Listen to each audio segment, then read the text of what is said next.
হালিশহর থেকে কবি কৃষ্ণদাস সরকারের লেখা কবিতা নিরালায় আছি বসে নিয়ে অশ্রুধারা পাঠ করছি কলকাতা থেকে আমি ঝুমা সরকার।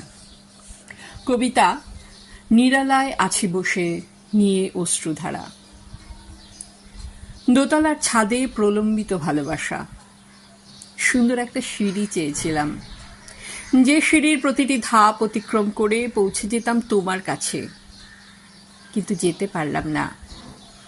ভাঙা সিঁড়িতে থামতে হলো আমায়। দুর্নীতির মেলায় মুখোশধারী মহাশয়, মানব সভ্যতার এক কলঙ্কিত অধ্যায়। ধীরে ধীরে কঙ্কাবতীর উত্তরণ।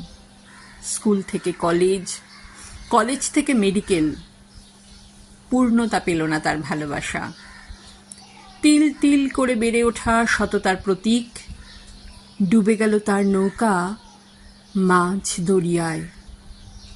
উঁচুতে ওঠার যে সিঁড়িতে পা ফেলা, সেই সিঁড়ির ধাপে বিঁধেছে কাটা। স্বার্থের জাল পাতা স্বার্থান্বেষী মানুষের। মায়ের চোখের জলে সিক্ত আজ ছোট রাজধানী থেকে বড় রাজধানীর মাটি, ছোট ন্যায়ালয় থেকে বড় ন্যায়ালয়। স্বাধীন ভারতবর্ষ কত শাস্তি দেবে আর, কতটা নিষ্ঠুর হবে আর। স্বার্থের আড়ালে গ্রাম থেকে শহর, শহর থেকে দেশ বিদেশ, মায়ের পুজো থেকে ছট পুজোর আরাধনায় বসে আছি নিয়ে অশ্রুধারা।